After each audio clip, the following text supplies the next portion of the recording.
Hello, KFC SuperCoaches. It's the team's podcast, round 25, head-to-head finals. It's a preliminary final this week, so it's sudden death. Big panel with Joe Nadav, of course, former winner, and not so relaxed, and extremely relaxed Rob Sutherland over here. Boots up, job's done, Tommy. Season's over. Why are you so relaxed? Well, no trades, no worries. Joe's on, so we've got some expert analysis. You'll do the hosting. I don't know why I'm here. Let's be honest. What a gig. Yeah. What a gig. How's your team, guys? Not very good. In the 15,000. But I do have 3 trades I'm going to rip into, so aiming for a top 8k finish. Yeah, nice. I've got the 4 trades still sitting there, hoping to... I don't know if I'm going to use them this week, but I'm hoping for a massive injury resting carnage in sort of round 26, round 27. Is there a boost in those 4? I've got a boost, yeah. Oh, So maybe when everyone's falling apart in round 27, I could be busting out 3 trades. That's Mr. Bradbury. The Bradbury. Exactly. Oh, Biggest news from the teams, Charles Nickel-Clockstad has been named. Look, I'll be keeping a close eye on late mail. He probably is a bit of a resting candidate, given it's his 3rd concussion of the year. They're also entrenched in the top 4, I think it's fair to say. What are your thoughts on him? He's got that amazing run home, though, so if he does play, he's got to be in your 17. The Warriors are a club who play it straight. They're not going to muck us around. You know, there's no advantage in that, naming him and not intending to play him. He'll play, he's in my team. Easy, lock it, move on. You really are relaxed. You really are putting that on, too, I think. Yeah, I'm a gutter non-owner. I didn't start with him. I went fancy with Remus Smith and Hammer, and I really missed the bet on him. If you've got him, you've got to play him with that run, with that sweep plays and hit him DWZ at the wing. I'd love to have him.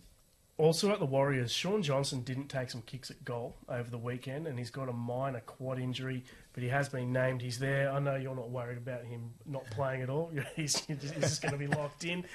The advantage with the Warriors this week, though, is that they play on the Friday night with the 24-hour cuts. We should know before that first game whether guys like Chance, SJ, etc. are ruled out or not. Yeah, well, the best part, SJ, he took the easy conversion towards the back end of the game. So yeah, it was interesting. I think Pompey took the sideline once, and I think now the first one missed the next 2, and then SJ steps up and nails one from beside the post. So he must be playing SuperCoach himself. Yeah, I think he wanted to loop that score. Send through your questions, guys. There's heaps on Facebook. Joe's on YouTube as well. Rob, we need your analysis of the really rubbish teams, please. You are needed. I'm still here. I'm just taking a back seat to the pros today. I've got some hard hitting analysis written down. I just can't read it from here, so I'll have to make it up. Adam Sargent is saying, "I like the look of those boots, Rob. Where'd you get them from? Spend less shoes. They actually look quite good quality to me. They're Blundstones. I have a very simple routine, Thomas. I multi-perch. So I buy 3 pairs of boots that fit me, and as one wears out, I go and grab the next one from the back of the cupboard. 5 pairs of jeans that fit my fat ass. As one wears out, I go and grab the next one. I'm a very simple man when it comes to outfitting. Can we roll those jeans up a little bit there? Oh, show the socks. Yes, hey, now you're really showing off. There we go, the KFC. KFC socks. Sponsor's going to love which I didn't earn. Yeah, they're top 1,000. They're just freebies. Freebies, yeah. I wore my ones to bed last night as well. Less said about that, the better. I do have some questions. Yeah. Let's move on to Harry Grant. I'm convinced Harry Grant's going to get rested at some stage this year. Maybe it's not for a full game, but certainly I think he will play off the bench again with these 2 easy matchups coming up. He's played every available game for the Storm this year. He's averaged 77 minutes. He's due a rest. We were saying off air that the Storm do need to win, so they do want him on the field, but I still feel if you've got Harry Grant and then Sonny Luke, for example, at hooker, like I do, you should be a little bit worried. You would be worried, but I think if you've got what Harry Grant produced on the weekend coming after 20 minutes against the sort of big Canberra pack, and he flourished with 130-odd points, so I wouldn't be too worried at all. He's got 2 easy games and then the Broncos to finish, which is probably good, right? If it was easy Broncos easy, then yes, you're worried about them maybe resting him. But 2 easy games that they want to win to stay in the top 4, and then the Broncos who they're going to want to make a statement against, because there's every chance they might play them in the finals, first round. So, yeah, I see him playing big minutes. It's quite a good sledge here. Luke Easton is saying Rob has got his feet up like the Roosters have all season. This is true. That's... This is true. And I would just say one thing, that Drew Hutchison has been superb, Orbo heavy. Yeah. And the devastating thing will be if they actually arse it into the finals, and then they're like, we've got our answer at halfback. It's Drew Hutch. How pathetic was that defence by this? I mean, you can handle, we saw Gagai carve the Bulldogs up. That's Dan Gagai, origin player, and you had Drew Hutchison slice through the defence. That's Drew Hutchison, almost origin player. He's been on the cusp. He's been in the camp. He hasn't really, I don't think. But he should have been. Joe says, I can't tell. Rob seems to be putting in his usual amount of effort. This is probably fair This as well. is more than my normal amount of effort. Not even really sledges. Certainly more research. I've written notes. I never write notes. Wouldn't call them sledges. I'd call these truth bombs that are coming out today. To another question. CNK or Meany? Well, let's go on Meany. You've got some big opinions on him. I wouldn't go there because Pappenhausen is due next week, and those words came out of the mouth of Craig Bellamy, who said also that Meany can play any position in the back line. So that means Meany probably won't play fullback in round 26 or round 27. You took my words, Thomas. You took my words and you used them against me. That's not fair. Yeah, look, everything you said. I think Paps comes back, not this week, obviously, but the week after, probably off the bench. But, Meany, what does Meany slot out to the wing or centres? And it's just not as good there. So... what is it next, Tom? There's one that I'll show you after the show. I can't read it out. it's Hi, pretty Mum. good. It's pretty good, and it's X-rated. Losers. Jacob Preston from your Bulldogs. He's taken the 2 weeks, so he will be back for round 27. I'm tempted to hold. Well, I will. He wasn't in my 17 anyway, and he covers round 27 when I've got Hopgood and Madison as well on the bye. Yeah, definitely. 37 with the -8 for the sin bin and less 10 minutes in an absolute game where they got touched up is pretty good. And like you said, there'll be rest-ins, there'll be Parramatta bye, pump out a 60 for you in that last round, and that'll be probably priceless. Yep. I have a shout-out to Reid Marty for the worst legal defence I've ever seen in-game, as when he was trying to defend Preston for the hip drop, saying, how could he have dropped his hip? His hip was right there on top of his leg. Question for you. Worse than Reece Walsh's... where he swore at him. When Fafita went into... Come on. Second worst. All right, live ball. On to Mitch Moses. Obviously, he's out for the rest of the Supercoach season, so an obvious sell. It was a pretty bad hit there on the cheekbone. Broncos players, what are we thinking about Payne Haas? He is the most sold player this week. I think he's going to be very handy in 26 and 27 when the Broncos are going to be gunning for that minor premiership. I think he plays 60, 65 minutes in those games and gets some really big stats against some decent opposition. So I won't be selling, but if you're a head-to-head player, you need to win this week. So I can understand why you would go him to someone who plays. Tino, it depends, maybe. Exactly. If you're a head-to-head and you've got a prelim final this week, a Tino would be gold. A lot of people run it with sort of two enough front rowers, so that could be the problem. That could be their problem, so I would definitely go 10 if I could. Overall players will be enormous in the run home, 26-27. You can bank it for 65 easy with the upside, so... Haas, sell? If I had... You guys nailed it. I'm just sitting at the back watching. But, Fanua Blake or Tino for the upside front rows. I would say last game he's got the Storm, and they're really good at restricting opposition forwards from scoring a lot. They always have been. So I'm not saying Payne Haas will be a bust, but 60 might be his ceiling in the final one. Well, let's get on to the buy list, and Tino is the most popular purchase this week. There's some big buts there, and I won't steal your words again, because the matchups are not great in the next 2 weeks. For Tino? Yeah. Yeah, it's true. And then I wrote that, and then I went and had a look at the stats. He scored like 100 against Penrith, I think, this season. So I'm like, I'm too lazy to rewrite it. I'll just let Tom get into the hole at the beginning. So, yeah, right. So he's got Panthers and then, who is it? Is it Broncos? Another good matchup. Yeah, it's two good matchups. And they're tough. I think Fanua Blake's got the better matchup. And forwards tend not to, front rowers in particular maybe are a little bit matchup proof. But there's an element to it, especially when they're try scorers like those two. And I think... Penrith are the toughest. I do think Fanua Blake may be ahead, but I'll throw it out there. If I had the jewels, I would bring in McInnes instead. Huge. Yeah. My question with Turner is you sign a bumper deal Do you sort of relax and sort of ease Do you into mean your... bumper deal, like the bumper bars that he's pulling up in the We didn't games, plan that before the game, before yeah. tonight, did we? No, yeah, well, there you go, that was, yeah. But it's a monster deal, like, it's huge. Do you sort of, ease into the off-season, start your Mad Monday? I mean, there's no test match into the year, so I would go Tino personally, just the upside, the offload, the work rate. He's had a layoff as well. He owes his teammates. He's the captain. There's a lot of, and I think apart from AFB, like you said, Rob, it's sort of Huss, AFB, and Tino for me, so...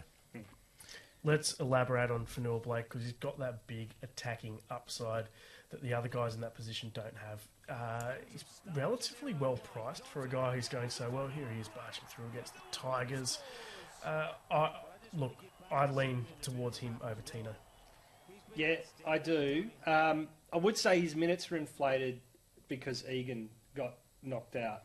Or, had the elbow, throat in the elbow. So Bailey Sirenan played big minutes at hooker, and it threw out their rotations. I think Tohu played 80, and I think he played 70 minutes, give or take, on the weekend. So that's maybe a little bit of a little bit more than he will play regularly. But he's just lethal at scoring from 10 metres out. He's in great form.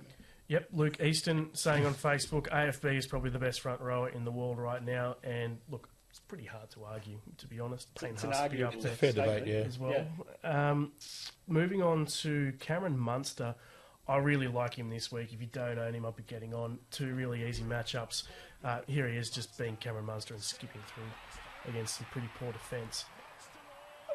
Dragons and then Titans, and then he's got that tough matchup to end. But you actually like Munster in tough matchups as well. So I feel like he's got 3 really good matchups. VC and C option every week for the next 3. Yeah, I'm a bit weary. I watched him really closely. It was a pod for me, one of my finals, and he scored that try that sort of saved him. He wasn't really digging into the line. He was passing very early to me and into Trent. Liero. That's the one. Thanks, Rob. Yeah. He wasn't that punch, that spice, and the runs went up as usual. So, I mean, if you've got him, definitely. Would I buy him? Probably not. Hughes was dominating that game. That's the other thing, yeah. But then he had, he did what he needed to do to score well. I think he's a captain this week for me. He'll be my captain this week. Yeah. Mark is saying Rob is devaluing the integrity of those socks by the second. I got nothing to say to that. I got a question from Mr. Callio. Hey fellas, wondering if I should use my last trade on Billy Smith to Cody Walker via Manu. I'm a bit trade happy. Billy Smith to Cody Walker. No. Via Manu. Well, Cody's got the bye next week. Yeah, we'll get to the sell soon, but bye next week. Plus he's not in great form either. Yeah. Moving on to Latrell Mitchell. Again, we talked about Cody just before, but the bye next week is the big issue from him. And look, he's been decent since he came back from injury, but hasn't busted out yet. He had great games, right? He had the Tigers, he had the Dragons. You have Tigers and Dragons and one other good game, right? He scored 70 odd, Shucks. 70 odd, yeah. And it's like, those are the games we thought he was going to blow out. That's right. And now he's got, the Knights, bye, Roosters. I prefer Teddy. Like, if I'm going to buy a fullback, he's got Eels, Tigers, Rabbitohs. That's a much better trio to me than Latrell's. I think the time to buy him was 3 weeks ago, and I think people are jumping on late. Yeah, for me, I mean, you're right. I'll probably keep Latrell this week, and I'll probably go Reece Walsh for the upside the next 2 weeks after that. Fair. I think that'll be not bad. Hot. Onto the holds. Well, let's chat a bit about Cody Walker. We mentioned him before. I don't know why I've got him in the hold list because I actually think he's a sell with that bye coming up next round. He's just averaging in the 60s. For the 5RA and the 3RA are all in the 60s, which is about 7th or 8th for the position. So you can be getting guys like Munster, even Dylan Brown. That's a bit of a smoky, and obviously Pogger in that position if you don't have him at fullback. I think they're all better options than Cody. I agree. I think with Ponga at fullback, this is the week to sell Cody, bring Ponga down, and pick up a fullback with a good matchup. And then next week you sell, you can bring in, a Reece Walsh or a Teddy or something like that who have a great matchup. Munster this week. You can move it around. If I had trades, like all the head-to-head guys, Cody's probably one I'd cut. Yeah, definitely. And they're not humming like we've spoken about. They're not really getting that left side attack. I mean, Johnson's scoring tries, but it's off Tats, off the trail. It's not really coming off Cody Walker, which has been a bit disappointing lately. So, I mean, here's one I started the year with, so I might finish with him. I've got a soft spot. I've got a soft spot. I've got a big soft spot for him. He's got me 200 when even though he destroys the Roosters, I've still got a soft spot. Yeah. Matthew West is asking, best hooking option for the run home outside of Harry Grant and Damien Cook. To be honest, I'm not really thinking of any others. Cody if Grant does get Nicarima's good one. If Grant does get ruled out this week, Cook comes after him, so you can trade to Cook, and then you'd have to trade again next week. Yeah, there's not much. Maybe Brayley from the Sharks coming off a ton. He had a very good game, but yeah. Onto the sells list, Jermaine Hopgood. We had a bit of a chat off air about him. He's got that bye coming up, named on the edge this week, which is interesting because he's played most of this year at lock. Yeah, I don't like it. Like again, we spoke off air again, but I watched him close for that last 30 minutes. Albeit, like you said, Rob, off air, the attack did go the other way, but didn't get those hit-ups. You want him hit-ups, offloads in the defence, short balls, tip-ons. That's his game. So when he's on the edge, he's waiting for that ball to come to him. I don't like it. Yeah, I don't like it, but there were excuses last week. I mean, the Broncos ran in 9 tries and had 57% of the ball. He wasn't defending, so they weren't running at him, and he couldn't attack because they didn't have the ball. They were just watching the other team kick goals. So, yeah. Josh Schuster, interestingly, he's been named at 5'8", but the mail is that he will move into the back row. One of the most popular sells this week. Even if he plays back row, I think he's not really a top 17 player against the Warriors, so he does have to go.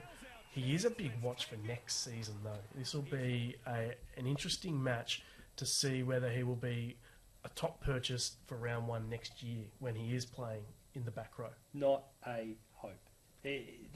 I'll go out on a limb and put my tiny little bit of credibility that I've left, right, and say that he will be working the house down in the off-season, but come in at round 1, he'll make 22 tackles, he'll make 7 hit-ups, and he'll be an absolute Supercoach bust. The second rows you want in Supercoach are workhorses, and Josh Schuster is never going to be a workhorse. I agree. He's so frustrating. So much potential. I mean, potential. I will talk about Pangai Jr. I'll go a bit off here. Just players that have so much potential, and the coaches can't get that out of them. It really hurt. Like it's upsetting. Like you just think he can be anything, Schuster, but sometimes you got to put the ball on the arm and just do the hard work and tackle. A bit like Bryce Cartwright has. Here's one that's probably a perfect example. And reach that potential. Yeah. Let's run through each of the games. You've all been assigned games. I hope you've done your homework. I know Rob hasn't, so I hope you've done yours. We'll go to Cowboys. You actually have notes. You told me you weren't going to do it earlier today, but I'm glad that you have. Cowboys v the Sharkies. Who's taking your eye at the Cows? Kyle Felt, baby. Yeah, it's back. Do you still have him? No, I don't have him. If I had a trade left, I'd burn it to bring in Kyle Felt just for this game. 3-round average of 99, 5-round average of 88. Arguably the next immortal. I think you're crazy not to have Kyle Felt in your team. Build a statue of him up there in Townsville. Sharkies. Yeah, mate. Someone I've owned for a while now, Jesse Ramian. He's rocking a 3-round average of 74.7, coming off a ton. The Braden Trindle factor has sort of hurt the right-hand side of Katoa and Ramian because he's demanding so much ball on the left. But he's still producing a lot of tackle busts, so Ramian for me. Warriors v the Seagulls. Good to see Chance Clockstad there. SJ's there. And I wouldn't say he is in doubt with that quad injury, or whatever it is, some sort of injury, leg injury. But keep an eye on the squad cuts there. Thoughts? SJVC, leave it at that. Yep. Decent call against the Seagulls. Yeah, for me, Manly, my smoke is Cherry Evans. So Penrith, who were very stingy, he just racked up 96 points against them, and they finish around 26 and 27 against the Bulldogs and the Tigers. So if Nico continues to decline, if you're a Mitchell Moses owner, DC is your man. Nice. Eels v the Roosters.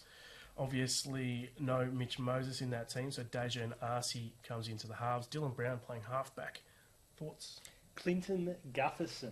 Yeah. People are selling him, right? People are selling, and I get the point, because they've got the bye coming up in round 27, but he's goal kicking. I mean, I assume he's goal kicking, right? Like he's filled in for Moses in the past. And it can be rocks and diamonds, but when it's diamonds, they sparkle. So, like Clinton Gutherson's my roughie there.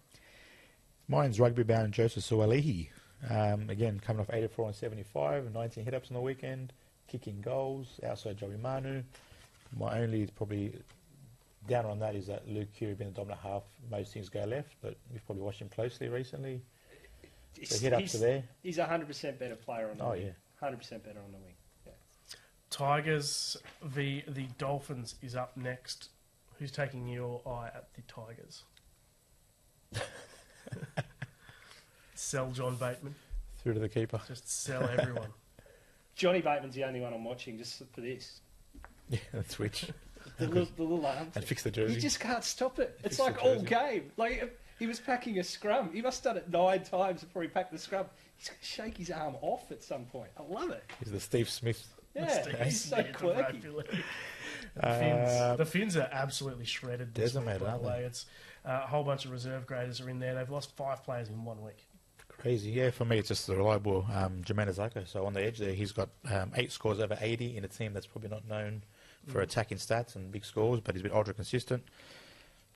And it is against the Tigers. So Yeah, it so- could be a big week this week. You've got Jared Wallace feeding him all weekend, so Yeah. hey, how good was that? Yeah, awesome. Titans. Yeah, okay, so I've circled a few here. Keeney, Khan Pereira, Kelly, Sammy, Campbell and Weaver. What brings them all together? Crap at defence. So Penrith are going to run in a ton of points through this back line. I made Sean Johnson How do you know that Weaver is crap at defence when it's his NRL debut? because I don't know. You've been watching him in the lower grades. Oh, yeah, closely. Research. Closely. If he was that good, he would have been starting. He's only 18 or something. Hey, So Penrith are going to score a lot of points, right? Like I said, Sean Johnson's a great VC, but geez, it's tempting to go on Cleary. It's just trying to work out if I can make the AE. And he had a big score at Gold Coast a few years ago, like a 180, I think, from It's memory. always good surface. Yeah. Oh, immaculate. Actually, AJ Turner asked a question here. Should I trade Isaac Tango for CNK? So would you bring in Isaac Tango? Tango was not named this week, so yeah, I'd be doing that, but definitely keep an eye on late bail. I wouldn't be surprised if CNK gets a rest this week. Yeah. You keep saying that, Thomas. Stop it. Yeah, but it's his 3rd concussion of the year. It makes it makes sense. It's just you're too relaxed to cop reality. My Penrith smoker is their captain, AO, or co-captain, doing nice things, averaging 70. So if you want to move on Hopgood or even Haas with the right jewels, he's your man. Dragons via the Storm. Dragons have been dudded the last couple of weeks, that's for sure. Thoughts on them for SuperCoach? Just another patch of silence. Dead air. You've given me the good ones, mate. Yeah, so for my Storm, Katoa, who was brilliant outside Jerome Hughes on the weekend, 500, low 500k. He has a lot of breaks, so he's going to be fresh. He won't get rested. Like I said, if Jerome Hughes keeps doing what Jerome Hughes does, and Iceland defenders, cheap option. And the Knights, Callum Ponga's carving up. Do you captain Ponga against the Rabbitohs? No. I captained him last week. I think most of us did. And it was it was a funny game. They scored lots of points. He did lots of good things, but he just couldn't get the actual score involvement with the line break and so forth.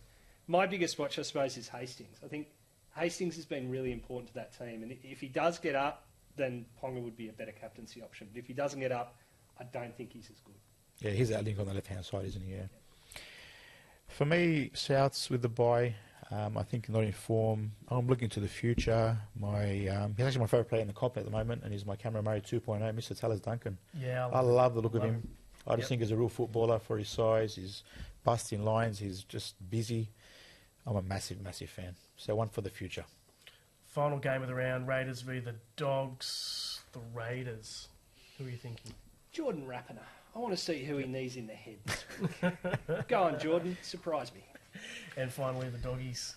Made a former legend and a no-name in Josh Reynolds and Iverson Maddai, who are dual position Bulldogs because there's not much happening over there. There's no one I could buy, so I think that Jared Anderson was the best, wasn't he? The most popular. Yeah. He was and for 4 or 5 we years. worked out he was playing in Wagga playing Wagga in or Maitland something. Well, there you go. He was like on the tools, and then he'd play on a Saturday. So someone guaranteed not to play. I think the Bulldogs do have a lot of late round games, so they're good for the loop.